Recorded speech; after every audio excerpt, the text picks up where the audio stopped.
Hallo zusammen, ich bin Adel der Reisende und ich reise mit meinem Camper und mit meinen 2 Hunden durch Europa, aktuell auf Kreta, im Südwesten von Kreta an diesem wunderschönen Platz, Elafonisi Beach. Also hinter mir kann man ein bisschen Strand sehen.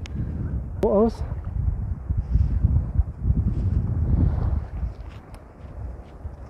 Da sind meine 2 kleinen Racker. Ja, denen gefällt es auch gerade ganz gut. Ich möchte heute über Neid reden, weil es ein großes Thema ist. Vor allem, dass ich auch erfahre, dadurch, dass ich in die Öffentlichkeit gehe, mein Ding mache und einfach meine Träume erfülle und so jetzt lebe wie hier.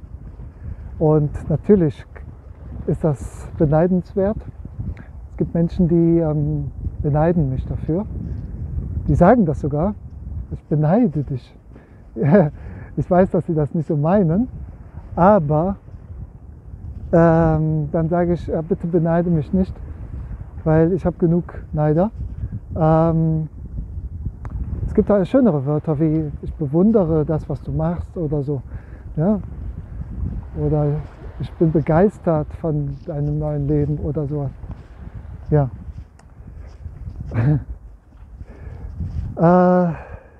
Hallo. So, hier sind schon ein paar mehr Menschen, die man so trifft.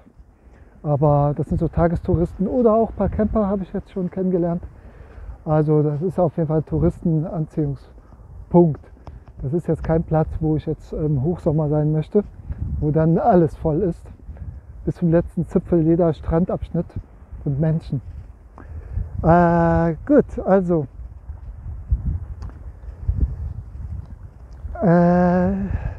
ich habe, warum mir das jetzt nochmal ins Bewusstsein gekommen ist, mit dem Neid, ist einfach, dass ich eine Energieheilung oder wie gesagt, kann man das sagen, ja, eine Heilung, so eine Heilsession mit also göttlicher Energie, kann man sagen, gemacht habe. Und zwar habe ich nach dieser Session nachts das Wort Neid bekommen. Also als Vision bzw. geträumt. Und habe eine Mülltüte gesehen und einen Reggae-Typen. Und dann habe ich, also die Heilerin heißt Stefanie. Da habe ich die Stefanie gefragt, ja, was meinst du, was heißt das? Ja, also kannst den Neid in den Müll schmeißen.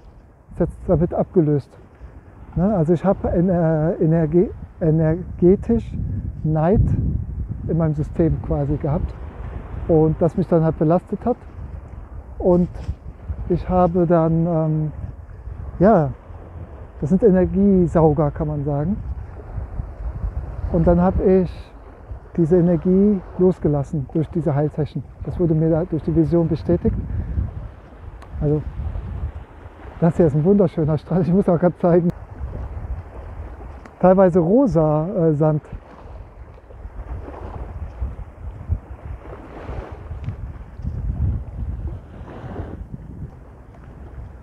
Ja, und dann habe ich auch noch andere Visionen gehabt danach. Aber ja, und dann wusste ich, oh, okay, ja, haftet sehr viel Neid auf mir natürlich. Kann ich auch verstehen. Ich möchte den Neid ja gar nicht anziehen, ehrlich gesagt. Mir geht es auch nicht darum, mein Leben jetzt so zu präsentieren, um Neider zu kriegen, sondern ich möchte inspirieren und auch Mut machen, Menschen dazu bewegen, über ihr Leben nachzudenken und sich vielleicht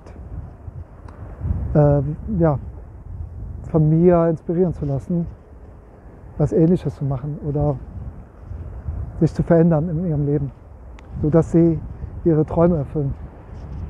Und darum geht es mir. Mega, mega. Also ich bin so ein Strandtyp, seht ihr ja, ne? Und ich brauche das hier einfach. Deshalb bin ich von Deutschland weg, habe mich abgemeldet, habe alles hinter mir gelassen, Wohnung, Arbeitsplatz und habe auch nicht mehr vorzuarbeiten oder das nicht mehr als Arbeit zu nennen. Natürlich muss man da irgendwie noch Geld verdienen oder noch habe ich ja genug beiseite gelegt, dass ich so eine Weile leben kann. Ja, also wo spüre ich, dass ich Neid abkriege, energetisch? Also ich habe ja mittlerweile, die Mehrheit der Follower sind natürlich Leute, die mich nicht kennen, die sind nicht neidisch. Vielleicht beneiden sie mich, aber das ist nicht bewusst. Das Wort ist einfach bei uns so leider indoktriniert worden. Achtet mal selber darauf, wenn ihr das sagt, vielleicht lieber bewundern sagen, ich bewundere, was du machst oder so. Könnte mir das auch vorstellen im Leben. Oder ich möchte das auch. Oder ich möchte auch im Süden sein, im Winter. Natürlich. Die mir folgen und mich nicht kennen, die sind ja interessiert. Das sind nicht die Neider. Die können mir sogar die Wertschätzung geben. Die geben mir sogar, sehr viele geben mir die Wertschätzung in den Kommentaren oder durch Likes. Und ja, jeder Zehnte ungefähr gibt mir einen Daumen hoch. Und daran erkenne ich, dass sie auf jeden Fall mir das gönnen. Ja? Und auch dankbar dafür sind, was ich auch so von mir gebe. Weil das sie so inspiriert, um sich zu verändern, um vielleicht ihre Träume auch mal so zu erfüllen. Ja. Wo ich halt Neid spüre, ist bei alten Freunden, kann man sagen, die alle wissen, was ich mache und dass ich diesen YouTube-Kanal habe, die mir vielleicht folgen aus Interesse oder zu gucken, was ich so mache. Oder ja, einfach neugierig sind. Ist ja auch schön und gut. Aber da frage ich mich, warum die sich bei mir nie melden. Kein Kommentar oder kein Feedback. Ja. Oder kein Daumen hoch. Ich sehe ja auch zum Beispiel bei Facebook oder Instagram oder wo auch immer, wo meine alten Freunde auch drin sind. Da teile ich ja auch ein paar Sachen und da kommt nie was. Also da sind immer die gleichen, die mir die Wertschätzung geben. Aber viele, die gucken.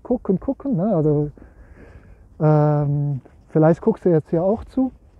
Und ich sehe ja, dass ihr guckt in meinen Stories. Und dann frage ich mich, warum gibt es da kein Like? Nie. Noch nicht mal einen Kommentar. Frage ich mich. Warum? Könnt ihr das nicht? Ja, ihr könnt das nicht. Ich habe da volles Verständnis. Ich würde euch auch gerne helfen, da aus dem Neid herauszukommen. Deshalb drehe ich ja dieses Video. Ich möchte mich hier nicht auslassen an Neider. Ich möchte mit diesem Video Menschen helfen, aus dieser negativen Energie, das ist eine ganz niedrig schwingende Energie, die uns selber belastet, aber den du den Neid zugibst, den belastest du genauso. Ja? Und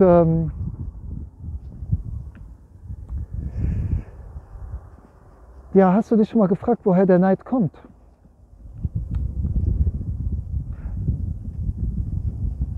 Also,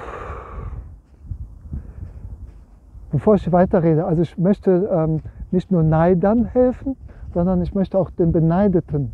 Es gibt auch viele Menschen, die auch Neid erfahren, auch mit diesem Video inspirieren, wie man damit umgehen kann. So wie jetzt zum Beispiel das abzulösen über Energieheilung und so weiter. Also ich vermittle gerne den Kontakt, oder ich werde in der Beschreibung den Kontakt von der Stefanie gerne teilen, falls jemand Interesse hat. Das sage ich jetzt schon mal, weil das war sehr wirksam für mich. Jedenfalls, woher kommt der Neid? Das ist eigentlich ganz einfach. Neid kommt durch Unzufriedenheit im Leben. Warum bist du unzufrieden? Weil du nicht das hast, was andere haben. Zum Beispiel hier das, was ich jetzt mache. Nicht nur Besitz, also man kann neidisch sein auf Besitz, man kann neidisch sein auf Äußerliches, man kann neidisch sein auf Inneres, man kann auf alles neidisch sein. Ja? Man kann neidisch sein auf Kenntnisse, Taten und was andere machen. Zum Beispiel sich die Träume erfüllen, die sie sich schon länger gewünscht haben. Und ach, so, ich meine, ich habe hier so einen Stick, so einen Handy-Stick, kann man sagen, Selfie-Stick, aber der spinnt ein bisschen. Der soll eigentlich meine Bewegung hier ausgleichen. Ja. Aber der Motor scheint ein bisschen defekt zu sein. Elektronik. Also einmal kommt es durch deine Unzufriedenheit und zweitens, dass du dich mit anderen vergleichst. Ja. Und es kommt auch, weil du deine eigenen Träume dir nicht erfüllst. Weil du festhängst, keine Perspektive hast in deinem Leben und dir eigentlich ein anderes Leben wünschst, nämlich sowas, was ich mache. Sonst würdest du nicht neidisch werden. Wenn du zufrieden bist, natürlich, dann entsteht natürlich kein Neid. Dann kannst du sogar mir das gönnen und mir ein Like geben oder auch mal mir ein Feedback geben.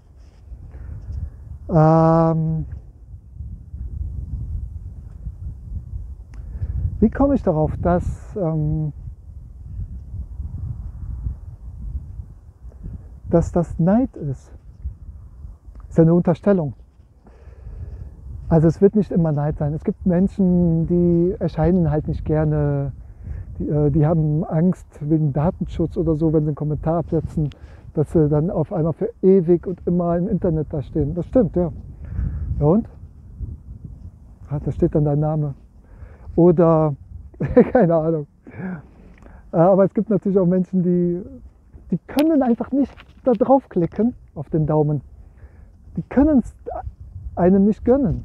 Das geht einfach nicht, weil sie es sich selber nicht gönnen.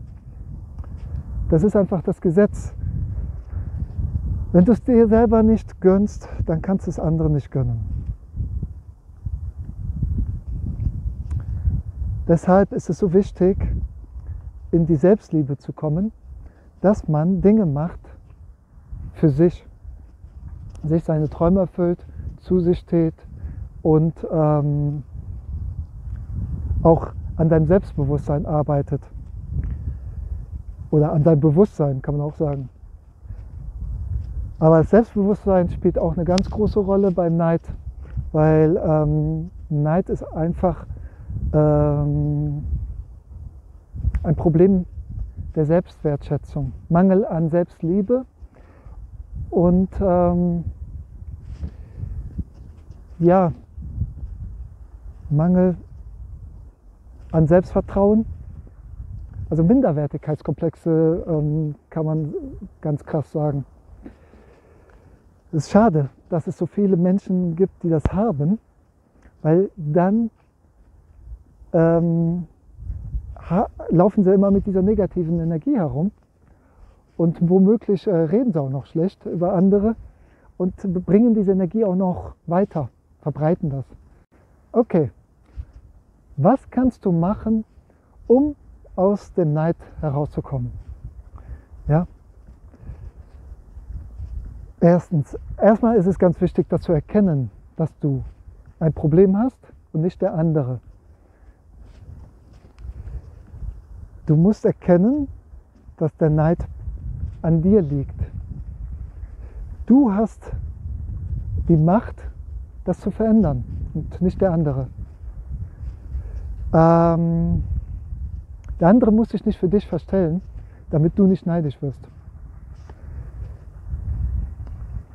Dankbarkeit ist ganz, ganz wichtig. Sei dankbar für das, was du hast. Denn das, was du hast, habe ich wahrscheinlich nicht. Ich habe auf ganz, ganz viele Sachen verzichtet, um mir so ein Leben, wie ich das jetzt führe, zu leisten. Und du hast halt andere Vorstellungen im Leben und hast dir dafür was ganz anderes geleistet. Ein dickes Auto, dickes Haus oder gehst regelmäßig aus essen oder machst Party oder hast Kinder oder was auch immer. Möchtest Fernreisen machen oder sowas. Ne? Ja, dann ist klar, das alles habe ich nicht. Und dafür kannst du natürlich dankbar sein. Und drittens, mach dir bewusst, dass mein Leben hier nicht immer Gold ist. Es ist nicht immer alles Gold, was glänzt. Ich zeige euch jetzt diesen Platz bei purem Sonnenschein, bei 20 Grad und kann hier oben ohne rumlaufen, ja, und kann baden. Da ist noch ein bisschen frisch für. Allerdings war es in den letzten 3 Tagen sehr, sehr stürmisch und ungemütlich. Und dann bin ich mit meinem Camper etwas eingeengt und ja, hänge dann im Camper ab. Nicht die meiste Zeit, aber weil ich 2 Hunde habe. Die müssen ja dann auch mal raus. Oder im Winter jetzt gibt es auch kalte Tage, ja, richtig kalte Tage. Ja, ich habe nicht so viel Komfort wie du jetzt. Ne? Ich verzichte darauf, weil ich dafür nicht arbeiten möchte. Und dann muss ich halt das ist die zweite Hälfte der Medaille, oder die andere Seite. Also sei einfach dankbar für das, was du hast und sei dir bewusst, dass du hier eine Illusion vor dir hast, weil ich zeige dir natürlich nur Sonnenschein und nicht Sturm und Regen. Das ist ja klar, ne? So. Drittens, oder was habe ich gesagt? Drittens war das, ne? Viertens, tue was für deinen Selbstwert. Das ist ganz wichtig. Das ist eigentlich die Ursache vom Neid, ein minderes Selbstwertgefühl. Das Wichtige ist, dass du für deinen Selbstwert oder für deine Selbstliebe dich nicht weiter belügst, sondern die Dinge dir leistest und erlaubst, was deiner Seele gut tut und nicht deinem Ego. Also zum Beispiel ein dickes Auto ist was fürs Ego, um anderen zu zeigen, dass man Geld hat oder einen coolen Wagen hat oder so. Dann vergleiche dich nicht und erkenne, dass jeder Mensch individuell ist. So, jetzt genug über die Neider geredet. Also, ich hoffe, ich konnte euch damit inspirieren, da mal hinzuschauen und ja, was für euch zu tun. Und wenn ihr meint, oh okay, ich bin doch gar nicht neidisch, Und dann gebt mir gerne mal ein Like auf Facebook oder so, damit ich mal sehe, dass du das schaffst. Oder wenn du überhaupt noch mich hier verfolgst auf YouTube. Weil manche können das ja gar nicht, kommen damit dann wahrscheinlich gar nicht klar. Aber jetzt genug davon. Ich möchte auch denen helfen, die Neid erfahren. Das ist mir sogar noch fast noch wichtiger, weil viele trauen sich nicht, ihren Weg zu gehen aus Scham, was andere von einem halten oder denken. Oh, was könnte denn der und der denken? Oder ne, es gibt immer Leute, die dann das bewerten oder bemängeln oder verurteilen oder die das schlecht reden oder so irgendwas. Ja? Und da kann ich nur sagen, mach dich davon frei.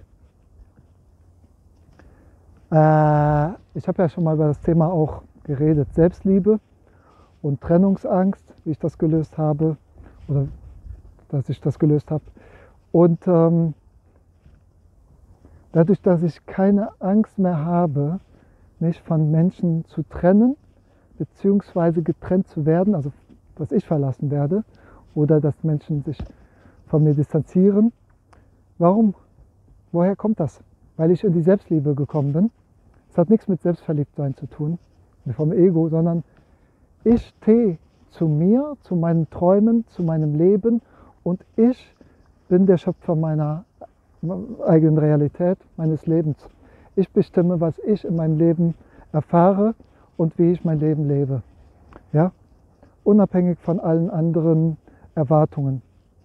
Und weil das ist mein Leben. Ja? Und als ich das erkannt habe und das auch so durchgezogen habe und zu mir stand, habe ich gemerkt, dass ich vom Universum unterstützt wurde. Es kamen immer wieder Situationen zwar auf, wo ich zu mir stehen musste, aber danach bin ich gestärkt hervorgegangen. Und dadurch habe ich dann mein Selbstvertrauen entwickelt.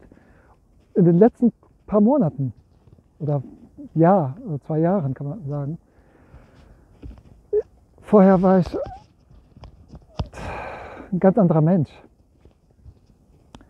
Habe ich ja schon alles von mir erzählt in den letzten Videos, meine Transformation. Ich kann dir nur raten, wenn du Neid erfährst, distanziere dich von den Menschen, ja? Trenne dich selber von den Menschen. Sag das den Menschen auch, ja? Wenn die wirklich richtig heftig dich mobben oder sonst was, dann musst du natürlich da was sagen. Ansonsten würde ich mich abgrenzen und distanzieren und ja,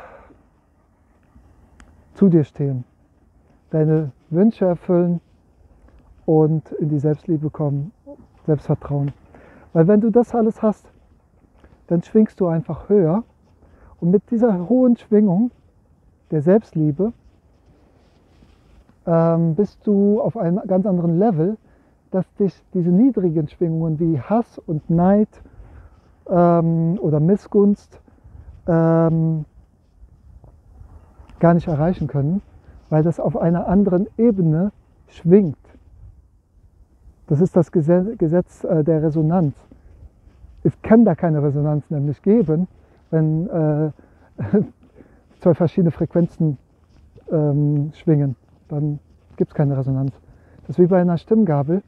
Wenn du eine Stimmgabel hast mit einer bestimmten Frequenz und eine andere mit einer anderen, dann kannst du mit der einen Stimmgabel nicht die andere anregen. Vielleicht habt ihr das noch vom Physikunterricht in Erinnerung. Nur 2 identische Stimmgabeln mit der gleichen Frequenz kommen in Resonanz.